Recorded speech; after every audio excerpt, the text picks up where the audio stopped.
When we talk about stereotypes, why do these things exist? Well, I think stereotypes exist to save people's lives. Back in the day, in the 1800s, 1900s, and let's just say early 2000s, there were different groups of people that you had to look out for. In the early 1900s, you had to look out for the Italian mafia because they'll come knocking at your door. Early 2000s, there will be the gangs, the cartels and everything like that. Now in 2025, the most prominent gang that you have to look out for, or organization that you have to look out for, is going to be the cartels and somewhat still the smaller street gangs, depending on where you live.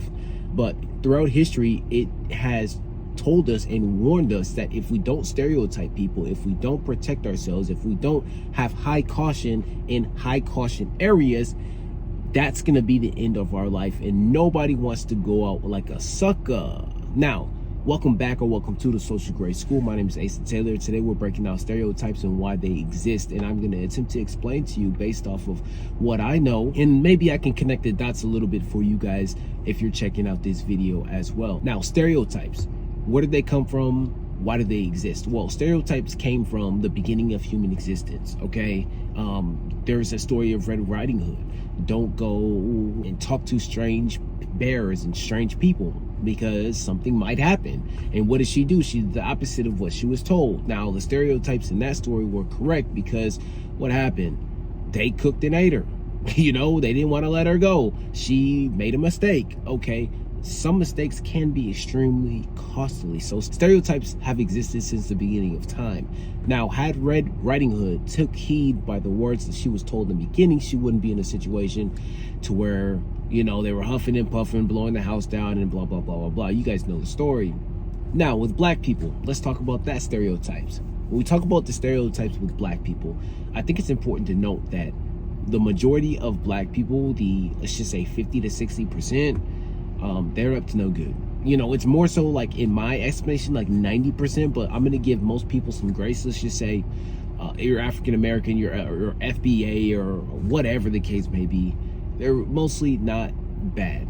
But the ones that are bad, the ones that are on TV and they're popular, the ones that wear their hats to the back and they have the long hair, they set the standard for how we're going to be treated.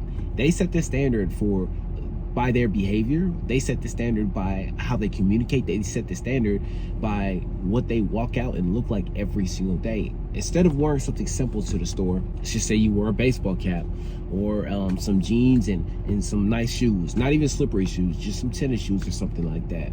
They have to take it all the way to the extreme. They don't want to do something that simple. They want to make it a fashion show. They want to make it so that if anyone's in the store, they're going to be flexing on them. They're going to be the ones that stand out the most.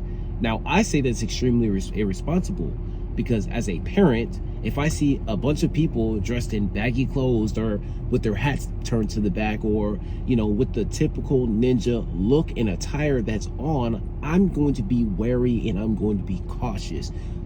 I personally don't want to live around ninjas in the first place. I really don't. However, if I have to, then okay, I'm gonna try to pick a great place to live so that way I don't have to run into any of these unsavory characters. For instance, Chicago, Illinois. If I had to move to O Block, that would be bad for business. That would be not safe, and I would be irresponsible for moving my family there. Same thing with Houston, 3rd Ward, 5th Ward, Sunnyside, any of these places. I would be irresponsible, highly irresponsible, by bringing my family there.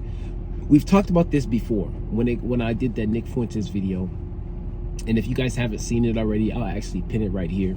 But in that video, I talk about how Nick Fuentes doesn't want to live around black people, and I can't blame him at all because of the way we present ourselves. And again, he prefaces the video by saying not all blacks are bad, but the majority of people, you know who to look out for, because we have these stereotypes stuck and drilled in our mind, even to this day. Because the reality is, we want to be safe. We want to live a long and fulfilled life without necessarily meeting our end prematurely. So if we don't want to do that, then we need to make sure that the environment that we're going to be in is safe. When women leave home and they go to college, they're not living in the regular dorms and stuff like that. They're living in gated apartment communities, so that way no one can get in or out without their approval. Why? Because safety matters. Safety first. It's the same thing in this situation as well. If I had to walk around, let's just say I was a cop. I work security now, but let's just say I was a cop. Obviously, I will be on edge to the people who are most likely to give the cop the most backlash, which is going to be minorities, Black, Mexican, and especially Black women. We haven't even talked about Black women.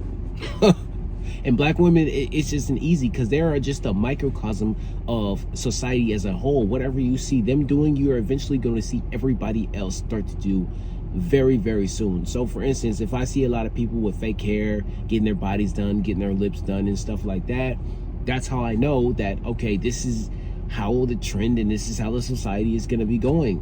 If we start seeing a lot of people go to Planned Parenthood and delete newborns, and that's exactly what's going to be popular within the next 2 to 3 years, maybe 4 years. Society as a whole runs off of them. Now, they've earned the title in the stereotypes of being loud, crass, unruly, unwed, and unfit to be anyone's mate or to be anyone's serious girlfriend slash wife or fiance.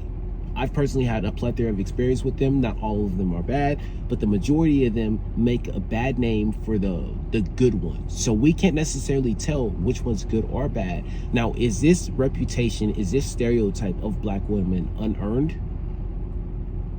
No, it's not. It is very earned. If you look at the Tyler Perry movies, the majority of his movies revolve around the matriarchy, which is women who are in control.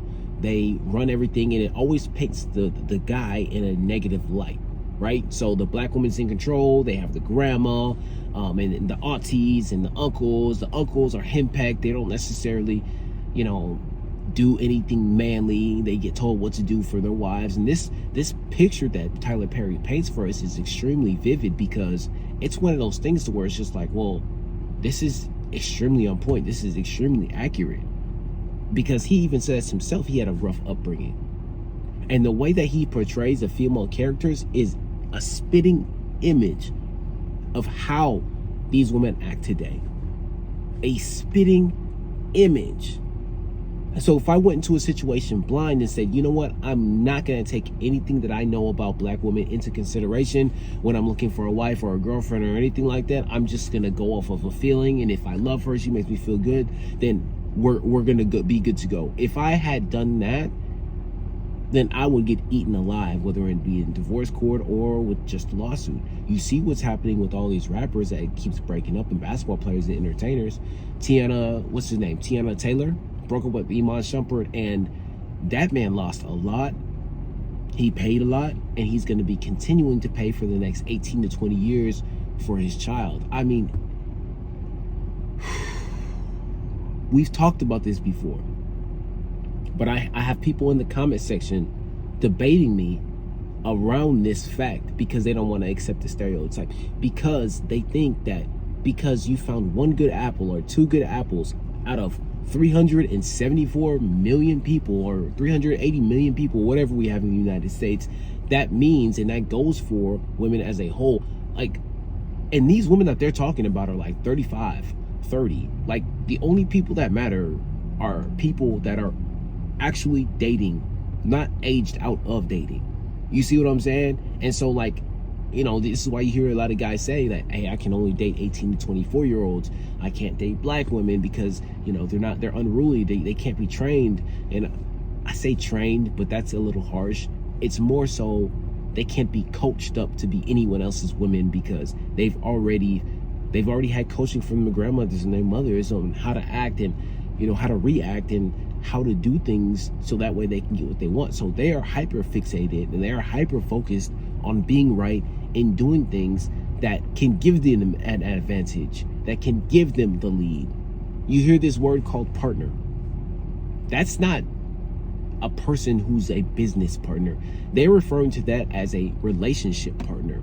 Now, all they are doing is buying themselves out of responsibilities that originally their grandmothers, their mothers, and their aunties had. They don't want to do that anymore. And they've been coached by their mothers and their grandmothers and their aunties to do something different. And they're acting more unruly, and they're acting more unsavory. And so every single time you try to defend them, No, that's not true. That's not true for all of them. They prove you right every single time. Argumentative, loud, crass, hate to work, lazy, out of shape. The average black woman, I think, is like 5'4", 184 pounds. 184 pounds. Like, these stereotypes just don't come out of thin air. You know what I mean? And I'm just using this as a blunt example. And same thing for black guys. Black guys, they're seen to be no good. They seem to be the lowest earning on the totem pole. They don't earn black women until after they're 30. They're seen to be one way. They're seen to not have their shit together. They're seen to have all these things. And I can't necessarily definitively say they're wrong, even though I know about, 20 or maybe 10 men who look like me that are doing extremely well. But that's just a little part. That's a microcosm of the bigger issue. But to sit here and say that stereotypes are wrong, I would be disingenuous. What do you guys think about the content? Stereotypes, are they right? Are they wrong? Do they save lives like I think they do? Let me know down in the comment section below. And as always, if you're getting value, like, comment, and subscribe to the channel. I'll be dropping these every single day. I love you. I appreciate you. I'll holla at you later. Peace.